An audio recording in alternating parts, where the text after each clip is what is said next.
আসসালামু আলাইকুম। এখন দেখবেন সংবাদ শিরোনাম। ত্রয়োদশ জাতীয় সংসদ নির্বাচন ও গণভোটের তফসিল চূড়ান্ত। আজ রাষ্ট্রপতির সাথে সাক্ষাৎ করে সন্ধ্যায় বা কাল ঘোষণা করবেন সিইসি। রোকেয়া দিবস উপলক্ষে দেশ জুড়ে নানা কর্মসূচি। পায়রা বন্ধের স্মৃতিকেন্দ্রটি অবশেষে একীভূত হল রোকেয়া বিশ্ববিদ্যালয়ের সাথে। গবেষণার নয়া দ্বার উন্মোচনের প্রত্যাশা। সাভারের গোলাপগ্রামে অপরিকল্পিত নগরায়নের থাবা। উজাড় হচ্ছে একের পর এক বাগান। উৎপাদন কমতে থাকায় বাড়ছে ফুলের দাম। উন্নত জীবন আর আর্থিক সচ্ছলতার জন্য অবৈধ পথে ইতালি যেতে গিয়ে সর্বস্ব হারাচ্ছে যুবকেরা। ভয়াল অভিজ্ঞতার মধ্য দিয়ে যেতে হয়েছে গোপালগঞ্জের যুবক আসিফ মিনাকে। ভূমধ্যসাগরে নিশ্চিত মৃত্যুর হাত থেকে বাঁচলেও দেশে ফিরেছেন পঙ্গু হয়ে। দেশে ফিরে জানিয়েছেন নিজের অভিজ্ঞতার কথা। কেউ যেন অবৈধ পথে ইতালিতে যাবার চেষ্টা না করে, এমন আকুতি আসিফের। কিন্তু গোপালগঞ্জ ও মাদারীপুরের ঘরে ঘরে ছড়িয়ে পড়েছে অবৈধভাবে ইউরোপে যাওয়ার রোগ। গেছি ওই পথে জানি আল্লাহ কেউ জানি না নেয়। এমন হাহাকার লিবিয়া ফেরত আসিফ মিনার। চেয়েছিলেন সচ্ছল এক জীবন, সে জীবন পাননি, বরং ফিরে এসেছেন জখমি হাত পা আর ভয়াল অভিজ্ঞতা নিয়ে। গোপালগঞ্জের মুকসুদপুর ও পাশের জেলা মাদারীপুরের রাজৈর থেকে অনেক যুবক বিদেশ যাত্রার চিন্তায় বিভোর। প্রতি গ্রাম থেকে গড়ে 10 থেকে 12 জন দালালের হাত ধরে পাড়ি জমাতে চায় ইতালি। কিন্তু গেম ঘর আর সমুদ্র থেকে জীবন নিয়ে ফিরতে পারেন খুব কম লোকই। 30,000 টাকার মতন স্যালারি পাইতো। আমরা বহুত রিকোয়েস্ট করছি থামানোর জন্য। সে লাস্টে এই কথাটা বলছে যে আমার ভালো কেউ চায় না। প্রত্যেক ঘরে ঘরে 2 জন 3 জন 5 জন আছেই। 5 ভাই 4 ভাই ইটালি, আর একজন যাওয়ার জন্য লাইনে আছে। অবৈধ পথে ইউরোপে ঢুকতে সহায় সম্বল সবই বিক্রি করেছেন অনেকে। কিন্তু ভূমধ্যসাগর পাড়ি দিতে গিয়ে অনেকেই পাড়ি জমেছেন না ফেরার দেশে। ভয়ঙ্কর সেসব অভিজ্ঞতার কথা ফেরে মুখে মুখে। এই জায়গায় তো সরকার নাই, কিন্তু ওই জায়গার ওই কি কম আইএম নাকি তাদের মাধ্যমে বলো বাংলাদেশে পাঠাইছে, ঠিক আছে। কিন্তু এরা মনে করেন ওই যেখানে গেম দেশে, তা গেমের পরে মনে করেন ওই যে ওদের যে শিপ মাফিয়া শিপ, ওই শিপ বলে একেবারে মাঝামাঝি সোজা উঠেইতেছে। তাই গেম দেবো টাকা দেও 200 টাকা 2 লাখ 3 লাখ হয়ে গেছে।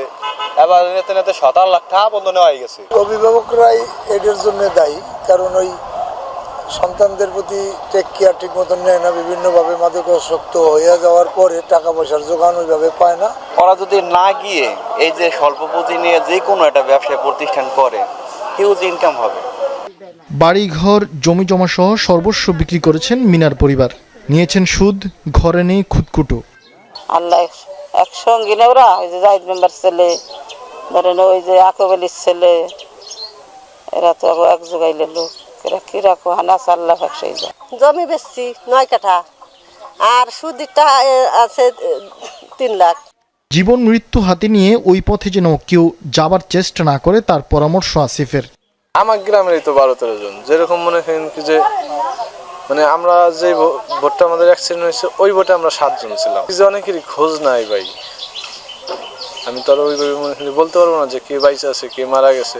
নারী জাগরণের অগ্রদূত রোকেয়া সাখাওয়াত হোসেনের 145তম জন্ম এবং 93তম মৃত্যুবার্ষিকীতে জন্মভূমি রংপুরের পায়রাবন্দে 3 দিনব্যাপী বিভিন্ন অনুষ্ঠানের আয়োজন করা হয়েছে।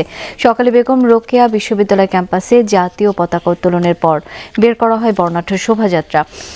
VC doctor M Shawkat Ali এবং বাংলা একাডেমির মহাপরিচালক প্রফেসর মোহাম্মদ আজমের নেতৃত্বে শোভাযাত্রাটি ক্যাম্পাস থেকে বের হয়ে শহীদ আবু সাইদ চত্বর ক্যাডেট কলেজ মোড় হয়ে আবারও স্বাধীনতা সড়কে এসে শেষ হয়। পরে সেখানে আলোচনা সভা অনুষ্ঠিত হয়। নওগাঁয় নানা কর্মসূচির মধ্য দিয়ে পালন করা হয়েছে রোকেয়া দিবস। সকালে কর্মসূচির শুরুতেই শহরের বশিরউদ্দিন মেমোরিয়াল কোঅপারেটিভ মহিলা কলেজ চত্বরে তার প্রতিকৃতিতে ফুল দিয়ে শ্রদ্ধা জানানো হয়। এ সময় নতুন প্রজন্মের মাঝে রোকেয়া সাখাওয়াত হোসেনের স্বপ্ন ও সমাজ সংস্কারে রাখা তার অবদান তুলে ধরা হয়।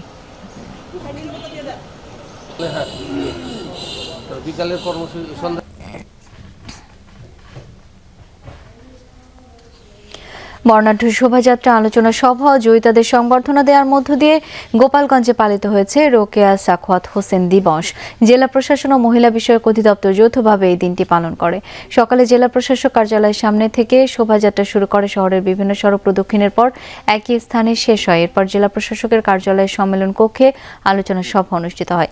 এছাড়াও হিলি, পাবনা সহ দেশের বিভিন্ন জায়গায় নানা আয়োজনে দিবসটি পালিত হয়েছে। অবশেষে দীর্ঘ 2 যুগের অচল অবস্থা কেটে রংপুরের পায়রা বন্দরের রোকেয়া স্মৃতিকেন্দ্রটি সমঝোতা স্মারকের মাধ্যমে অবকাঠামো এবং একাডেমিকভাবে একীভূত হলো রোকেয়া বিশ্ববিদ্যালয়ের সাথে।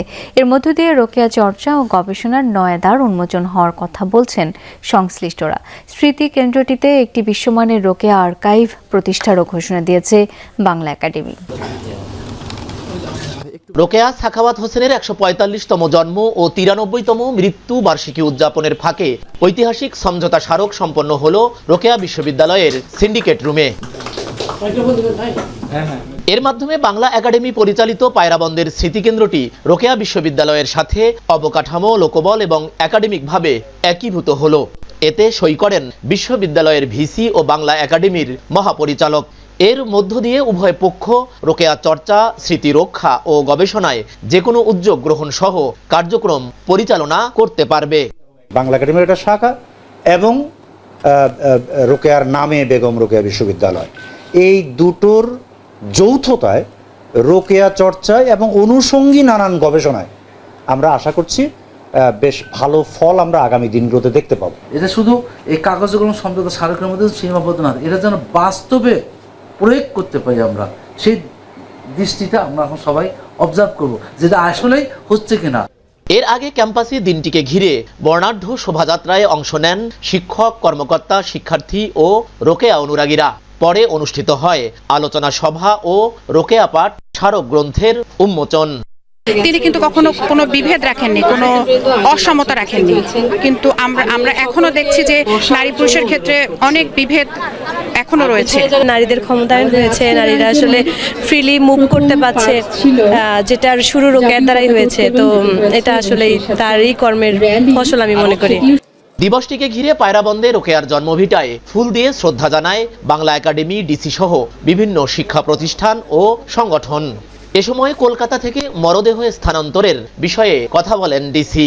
স্মৃতি কেন্দ্রটিতে বিশ্বমানের আর্কাইভ গড়ে তোলার কথাও জানান বাংলা একাডেমি মহাপরিচালক। এটি একটি প্রক্রিয়াধীন বিষয়। আমরা আরও নথিপত্র দেখে বা ইতিমধ্যে কি প্রক্রিয়া গ্রহণ করা হয়েছে সেটি দেখে আমরা ভবিষ্যতে আমরা একটি প্রক্রিয়াটিকে আরো এগিয়ে নিয়ে যাব। এইবার আমরা পাঠাগারের যে বিশেষ উদ্যোগ নিয়েছি, রোকেয়ার অত্যন্ত বিশেষায়িত আকার, এটা আশা করছে দেশ বিদেশের গবেষক এবং ব্যক্তিকে এখানে আসতে বাধ্য করবে।